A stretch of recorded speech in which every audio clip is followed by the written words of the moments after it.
Hello guys, welcome back to another video. तो यार इस वीडियो में मैं कुछ 4 इंडियन कॉन्स्पिरेसीज डिस्कस करूंगा जो तुम्हारा माइंडसेट बिल्कुल चेंज कर देगी और तुम्हें ये सोचने पर मजबूर कर देगी कि ये सब कुछ चीज़ें तो हमारे आसपास होती थी लेकिन कभी तुमने उन पर ध्यान नहीं दिया होगा।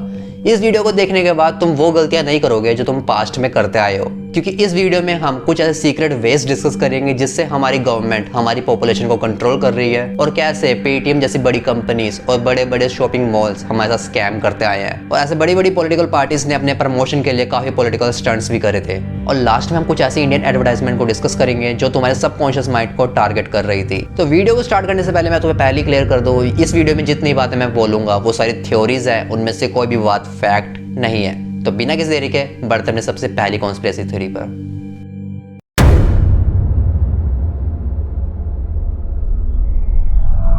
India's current population is around 138 crore and we are the second most highly populated country in the world. First number पर अभी भी चाइना है। इट माइट बी पॉसिबल कि आगे आने वाले टाइम में हम चाइना को क्रॉस कर दें and this is a very big problem. दुनिया में हर कंट्री ये चाहते हैं कि उसकी कंट्री की पॉपुलेशन कम हो लेकिन इफेक्टिव हो ताकि रिसोर्सेज का प्रॉपर्ली यूटिलाइजेशन हो सके। पर इंडिया में इतने सारे रिसोर्सेज अवेलेबल नहीं है जो कि हर पर्सन की नीड को फुलफिल कर सके and this leads to the poverty. पर इंडिया में इसके बारे में कोई बात नहीं कर रहा और तुम सबको ये लगता हो कि इसको कंट्रोल करने के लिए कोई भी सीक्रेट काम नहीं किए जा रहे हैं। वेल, इस थ्योरी से पहले मुझे भी ये लगता था। अभी मैं जो तुम्हें एग्जांपल्स बताने वाला हूँ, फॉरेन कंट्रीज के लोगों को ये देखकर लगा कि उनकी गवर्नमेंट कुछ सीक्रेट वेज में काम कर रही है ताकि उनकी कंट्री की पॉपुलेशन कम हो सके। एयरप्लेन्स के पीछे तुमने इन ट्रेल्स को तो जरूर देखा होगा। हम में से काफ़ी सारे लोगों को ये लगता है कि ये प्लेन के जो एग्जॉस्ट है उसमें से स्मोक निकल रहा है जो हमारे एनवायरनमेंट में फैल रहा है। पर इसके पीछे एक कॉन्स्पिरेसी थ्योरी है। लोगों का कहना ये है कि इसके अंदर कुछ ऐसे केमिकल्स, कुछ ऐसे बैक्टीरियाज को मिक्स करा जाता है जो हमारे एनवायरनमेंट में फैल जाते हैं, जो ह्यूमंस को इनफर्टाइल बना रहे हैं और जो उनके माइंड्स पर इफेक्ट कर रहे हैं ताकि आगे जाके पॉपुलेशन कंट्रोल करा जा सके। एंड इसके ऊपर एक प्रॉपर आर्टिकल भी लिखा गया है, तभी इन ट्रेल्स का नाम यहाँ से कैम ट्रेल्स पड़ गया था। तुमने भी काफ़ी बार सोचा होगा जो फ्रूट्स और वेजिटेबल्स काफ़ी एक दिन में ख़राब हो जाते हैं वो आजकल एक एक दो दो हफ्ते कैसे सर्वाइव कर पा रहे हैं। इट इज़ ऑल बिकॉज जो फार्मर्स केमिकल और पेस्टिसाइड्स यूज़ कर रहे हैं अपनी फील्ड्स में वो उन सब के लिए सर्वाइवल के लिए काम कर रहे हैं, पर वो पेस्टिसाइड्स और केमिकल ह्यूमंस के लिए हार्मफुल होते हैं और हम सबको इस चीज़ के बारे में पता है, लेकिन तब भी इन सब चीज़ों को ओपनली यूज़ करा जा रहा है। ओके चलो, ये तो बात हुई एग्रीकल्चर और एटमॉस्फेयर के बारे में बातें। Now let's talk about some medicines. This pain killer banned in other country because it cause marrow depression, reducing the number of red blood cells and it is sold in India. This pain killer cause liver failure and never introduce in US. India में 12 साल से नीचे बच्चों को ये नहीं दिया जाता पर अडल्ट्स को ये दिया जाता है। This pain killer alter the electrical activities of the heart which can affect heart rhythm and it is also banned in other countries but not in India. These two medicines are antibacterial which can lead to the cancer but they are not banned in India.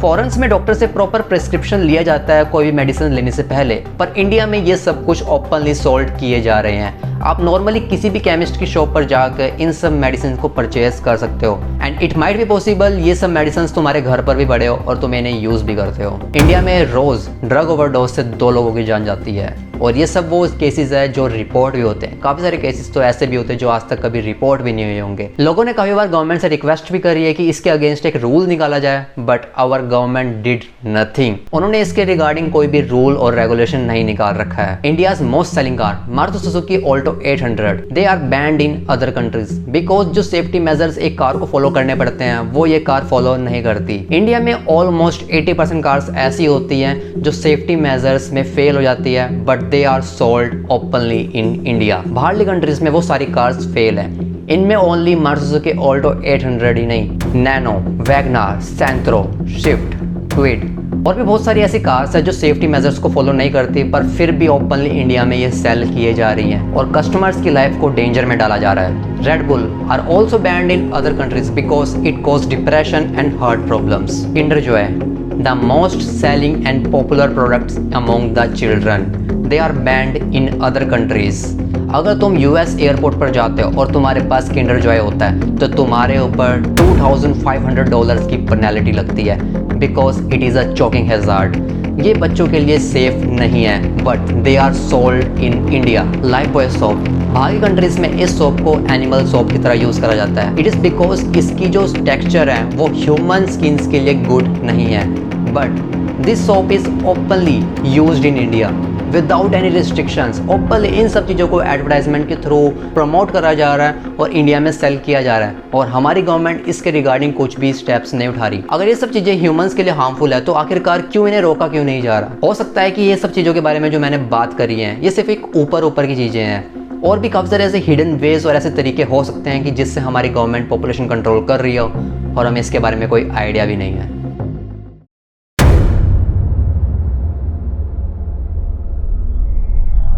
Paytm हम सब use करते हैं और हम सब जानते हैं कि ये कैसे काम करता है। हर कोई अपने डेली पर्पसेस के लिए ऑनलाइन पेमेंट्स में पेटीएम को यूज़ करता है because it is easy to use, और इंडिया में इसे बहुत वाइडली प्रमोट किया गया था। इस कॉन्स्पिरेसी थ्योरी में एक चेंज है जो कंपनी ने अपने पेटीएम में करा था, दैट वॉज कि अगर तुम्हें कोई भी ट्रांजेक्शन करनी है ऑनलाइन तो तुम्हें अपना KYC करवाना पड़ेगा। KYC एक पर्सनल आइडेंटिफिकेशन के लिए काम था कि अगर तुम्हें पेमेंट ट्रांजैक्शन करनी है तुम्हारा KYC होना जरूरी है। और जब ये चेंज कंपनी ने करा था उस टाइम पीरियड में काफ़ी सारे ऐसे गलत ट्रांजैक्शन भी करी गई थी, जिसमें से जो पर्सन का KYC तो था वो अपने अगर मनी ट्रांसफ़र कर रहा था, लेकिन सामने वाले का KYC ना होने के कारण उसके पास वो पैसा कभी पहुंचा ही नहीं। सेंडर के अकाउंट में से वो मनी डिडक्ट हो गया था लेकिन रिसीवर के पास वो मनी पहुंचा ही नहीं, और इसके रिगार्डिंग काफ़ी सारी कंप्लेंट भी फाइल करी गई और उन्हें अपना पैसा भी वापस मिल गया। लेकिन जो ट्रांजैक्शन काफ़ी छोटी थी लाइक 10-20 रुपये, उन्होंने इसके रिगार्डिंग कोई कंप्लेंट फाइल नहीं करी, एंड देन वो जो 10-20 रुपये थे वैसी ट्रांजैक्शन इंडिया में करोड़ों लोगों ने करी थी, और वो करोड़ों लोगों का पैसा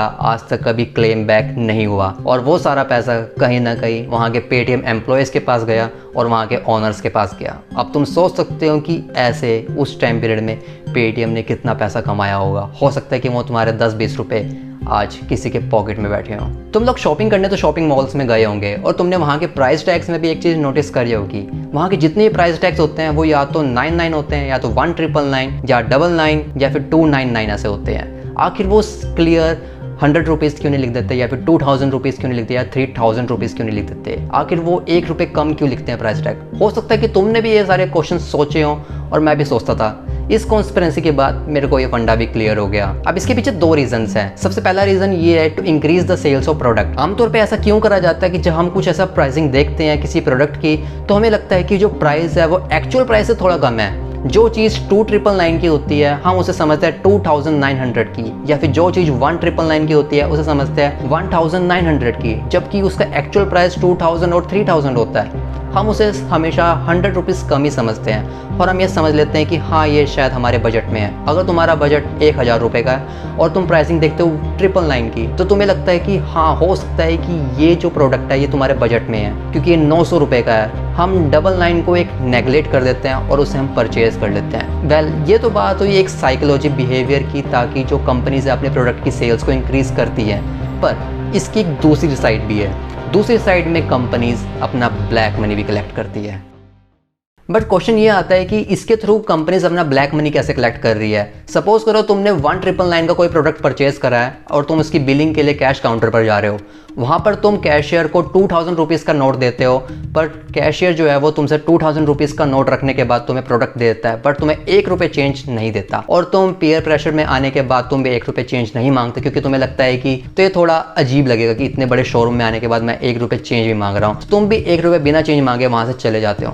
पर यहाँ पे तुम देखो कि उस कैशियर के पास 1999 का रिकॉर्ड तो है, पर 1 रुपये, तुम्हारे 1 रुपये का वहाँ पे कोई रिकॉर्ड नहीं है। तुम्हारे बिल में भी 1 रुपये नहीं है और उसके पास कोई रिकॉर्ड नहीं है 1 रुपये का। तो इट मीन्स जो तुमने 1 रुपये वहाँ पे छोड़ा है वो वहाँ पे उस कंपनी का उस टाइम पर ब्लैक मनी है। और सपोज करो कि वहाँ पे उस टाइम पर ऐसे कितने सारे लोग होंगे जो अपने 1-2 रुपये छोड़ कर आ रहे होंगे। So let us take an example. India में 300 से भी ज़्यादा फ्रेंचाइजीज है बिग बाजार की, और सपोज करते हैं कि एक फ्रेंचाइजीज में ऑलमोस्ट 1000% ऐसा होता है जो अपना 1 रुपये छोड़कर आता है। तो अगर हम यहाँ पे सिंपल मैथ को इम्प्लीमेंट करें तो यहाँ से हम देखेंगे पर डे का यहाँ पे 3 लाख रुपीज़ निकल जाता है। और अगर ऐसे मैं 30 से मल्टीप्लाई कर दूँ तो यहाँ से पूरे मंथ का 90 लाख रुपीज़ बन जाता है जो लोग अपना 1 रुपये छोड़ कर आते हैं। तुम सपोज करो ये तो सिर्फ वो रफ फिगर्स हैं जो ये कंपनी वाले इतना कमा लेते हैं। एक्चुअल फिगर इससे भी ज़्यादा होंगी। शायद अब तुम्हें पता लगा कि तुम्हारे 1 रुपये की वैल्यू क्या होती है।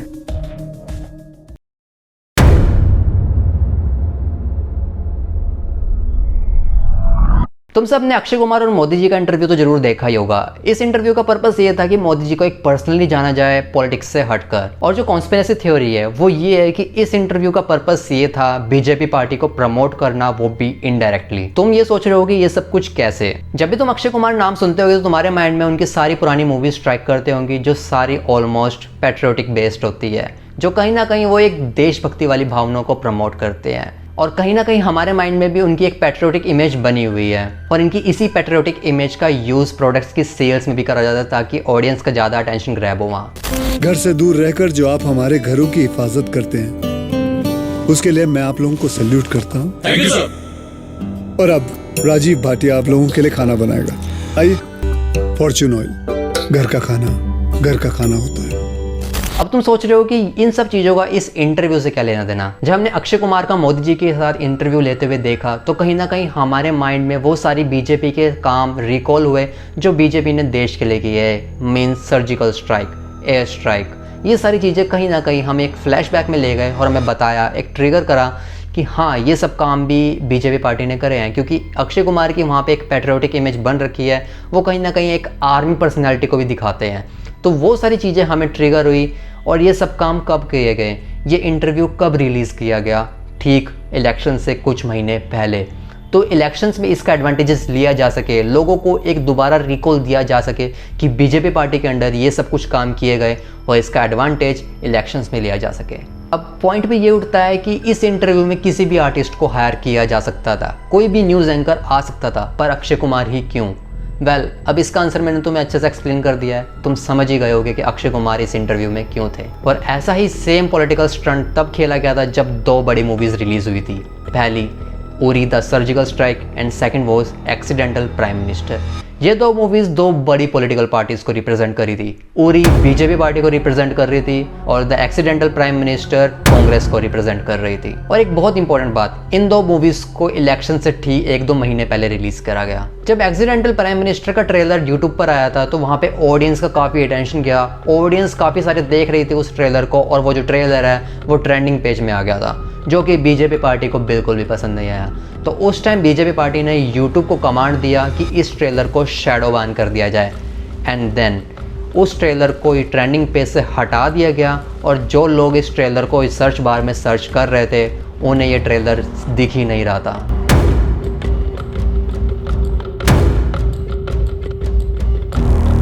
वो ट्रेलर उस टाइम पीरियड में कहीं गायब सा हो गया था। जैसे ही वो ट्रेलर यूट्यूब पर आया था कुछ दिनों बाद वो ट्रेलर गायब हो गया था यूट्यूब से। इसके रिगार्डिंग अनुपम खेर जी ने भी ट्वीट करा था कि वो ट्रेलर यूट्यूब से मिस हो गया है। आखिर ऐसा क्यों किया गया, ताकि ऑडियंस का अटेंशन उस ट्रेलर की तरफ ना जाए और उन्हें एक्सीडेंटल प्राइम मिनिस्टर मूवी एक जो रिलीज़ हुई है उसके बारे में ना पता लगा सके। ऐसी काफ़ी सारी चीज़ें होती हैं जो गवर्नमेंट अपने फेवर में यूज़ करती हैं ताकि वो इलेक्शन में एडवांटेजेस ले सकें।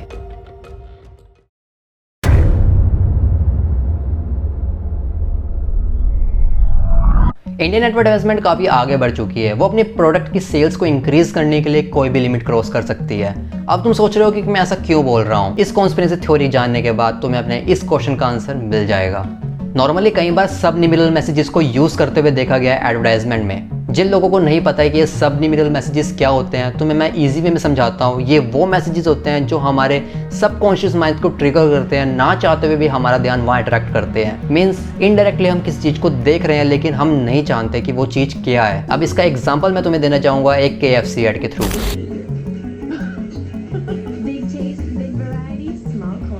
इस KFC की एड में सब कुछ नॉर्मल है, पर एंड में जब इसमें बर्गर दिखाया जाता है तो इसके बीच में $1 छुपा हुआ होता है। नॉर्मल काफी सारे लोगों का इसके थ्रू अट्रैक्ट होता है ध्यान, और काफी सारे लोग इसके थ्रू क्वेश्चन भी करते हैं कि यहाँ पे $1 को क्यों छुपा रखा है। नॉर्मल इसका आंसर ये है कि ह्यूमन साइकोलॉजी एक बिहेवियर होता है कि वो मनी की तरफ ज्यादा अट्रैक्ट होते हैं। तो यही एडवर्टाइजमेंट कंपनी ने इसके अंदर $1 छुपा के काफ़ी सारे ऑडियंस का ध्यान यहाँ पे अटेंशन ग्रैब करी ताकि इसकी सेल्स को इंक्रीज करा जा सके। तो ऐसे ही सबलिमिनल मैसेजेस काफ़ी सारे एडवर्टाइजमेंट मेकर यूज़ करते हैं, ना चाहते हुए भी हमारा ध्यान वहाँ पे अट्रैक्ट करते हैं। पर इन सब चीज़ों से इंडियन एडवर्टाइजमेंट कैसे इफेक्ट हुई, ये सब चीज़ें हम अभी डिस्कस करेंगे। वीडियो में आगे आने वाली चीज़ें हो सकता है कि अडल्ट कंटेंट हो, तो अगर सम व्यूअर्स के लिए सुटेबल ना हो तो मेरी इस थ्योरी को स्किप कर सकते हो। Now let's back to the topic. Now India में काफ़ी बार चीज़ों को सेक्सुअलाइज करके या फिर डबल मीनिंग जोक्स के साथ प्रेजेंट किया जाता है ताकि ऑडियंस का वहाँ पे ज़्यादा अटेंशन ग्रैब हो, ऑडियंस उस एडवर्टाइजमेंट को ज़्यादा फोकस के साथ देखे। और ये इसलिए किया जाता है ताकि उनकी सेल्स जो हैं प्रोडक्ट्स के लिए वो इंक्रीज़ हो सके। मीन्स ऑडियंस का वहाँ पे किसी भी तरह बस अटेंशन ग्रैब हो। तो ऐसे में इंडियन एडवर्टाइजमेंट अपनी कई बार लिमिट्स भी क्रॉस कर देती हैं। कई बार इंडियन एडवर्टाइजमेंट में काफ़ी ऐसे प्रोडक्ट्स की सेल्स को देखा गया है जो ऐसे सेक्सुअलाइज करके प्रेजेंट कर रहे हैं ताकि उनकी सेल्स को इंक्रीज़ किया जा सके। तुम यहाँ पे काफ़ी सारे एग्जांपल्स देख सकते हो।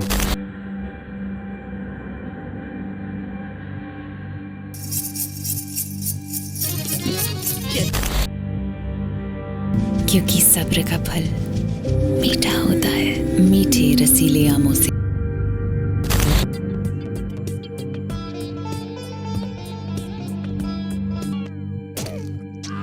इन्वर्टर्स, डिजिटल यूपीएस और batteries, full time power non. तुम लोग रोज रात को करते हो ना? रोज करते हैं, पर उनको काफी दर्द होता है ना। तुम लोगों को ब्रांड बदलने की जरूरत है। पर सब तो बोलते हैं ये डॉक्टर्स का सुझाव नंबर 1 ब्रांड है। तुम्हारे पापा और मैं रोज रात को यही ब्रांड इस्तेमाल करते हैं। पूरी रात को तुम्हारे सब कुछ हाइजीनिक रखते हो, ओरल का भी रखो।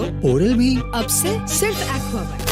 और इन सब चीज़ों के एडवर्टाइजमेंट में नॉर्मली इनरवेयर या तो फूड या फिर डिओड्रेंट जैसे प्रोडक्ट्स होते हैं और ये कहीं तक एक्सेप्टेबल भी है। हाँ चलो, इन चीज़ों को ऐसा प्रेजेंट करके दिखाया जा रहा है ताकि ऑडियंस का अटेंशन ग्रैब हो। हद तो तब हो गई जब इस चीज़ को एक आई ग्लास फ्रेम के एडवर्टाइजमेंट में भी यूज़ करा गया। वहाँ पे इसका कोई तुक ही नहीं था इस चीज़ को यूज़ करने का।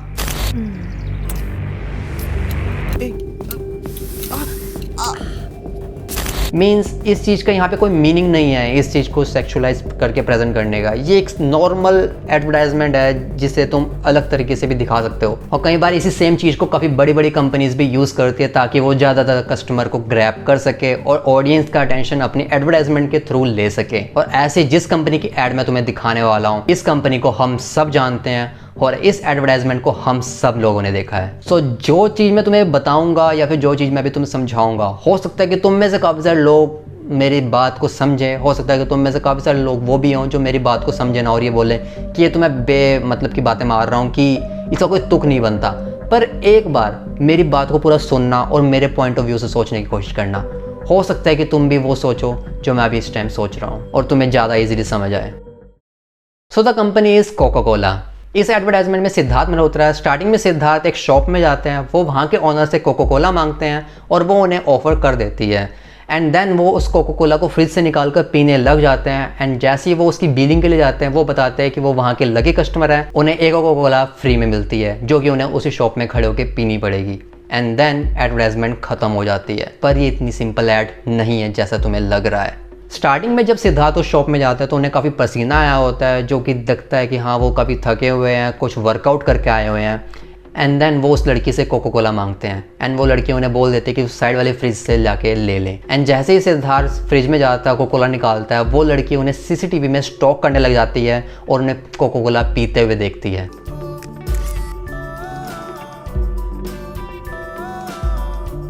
और जब वो लड़की उन्हें सीसीटीवी में कोका कोला पीते हुए देखती है, वो कुछ ऐसे एक्सप्रेशन देती है जो काइंड ऑफ कहीं नॉर्मल तो किसी एंगल से ही नहीं लग रहे होते हैं।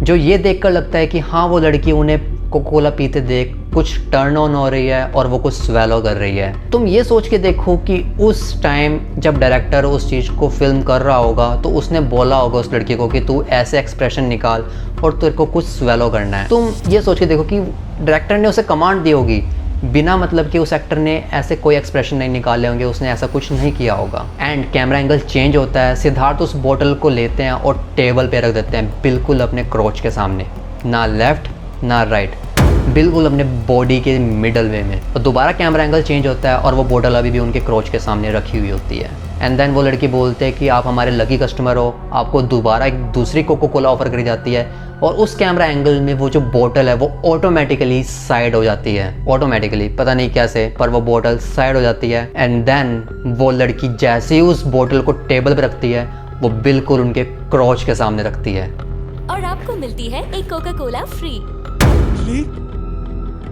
तुम ये सोच के देखो, डायरेक्टर को वहाँ पे बोलना पड़ा होगा कि इस नेक्स्ट सीन में इस बोतल को साइड में करो क्योंकि ये लड़की इस बोतल को यहाँ रखेगी।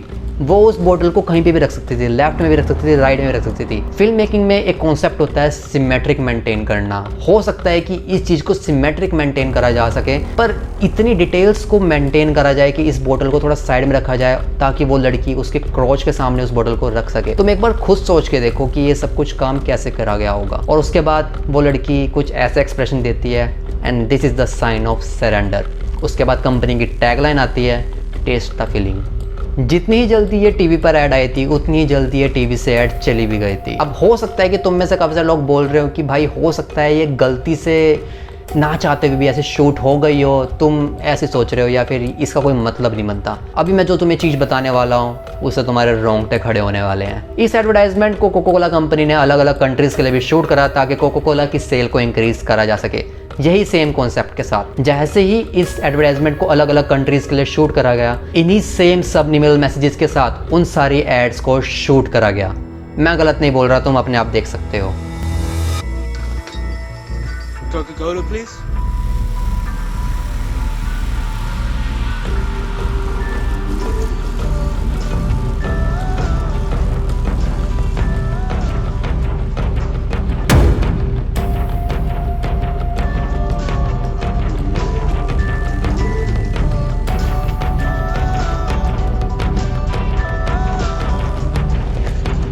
So, you've won another Coca-Cola free.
तुमने अभी 3 अलग अलग कंट्रीज़ की एडवर्टाइजमेंट देखी। इन 3 अलग अलग कंट्रीज़ में same without any single change in सब निमिरल मैसेजेस का यूज़ करा गया है। ये कोई कोइंसिडेंस नहीं हो सकता कि इंडियन के डायरेक्टर ने ऐसा कुछ डायरेक्ट करके फिल्म करा हो सकता है कि वही सेम विदाउट एनी चेंजेस, वही बोतल को ऐसे रखना, वही एक्सप्रेशन देना भी सेम अलग कंट्री ने करा हो, और यही सब चीज़ें भी एक दूसरी कंट्री ने भी अपनी एडवर्टाइजमेंट में डाली हो। ये कोई इत्तेफाक नहीं हो सकता। दिस इज सिंपल गेस्चर की एडवर्टाइजमेंट में चीज़ों को सेक्सुअलाइज करके प्रेजेंट करना ताकि ऑडियंस का ज़्यादा अटेंशन ग्रैब हो सके। हमें नहीं पता कि हमारे माइंड के साथ कितना सबनिमनली प्ले करा जा रहा है ताकि हम उनके प्रोडक्ट्स को परचेज करें और हमारा ध्यान वहाँ जाए। तो यार ये थी कुछ 4 इंडियन कॉन्स्पिरेसी थ्योरी। अगर मेरी वीडियो तुम्हें थोड़ी सी भी इन्फॉर्मेटिव लगी हो ना, तो मेरी वीडियो करना लाइक और कमेंट करके मेरे को बताओ यार वीडियो तुम्हें कैसी लगी है और नेक्स्ट वीडियो तुम किस पे देखना चाहते हो। ऐसे ऐसे इन्फॉर्मेटिव वीडियो और देखना चाहते हो मेरे चैनल को कर लीजिए सब्सक्राइब। मिलते हैं तुमसे नेक्स्ट वीडियो में, तब तक के लिए गुड बाय, टेक केयर।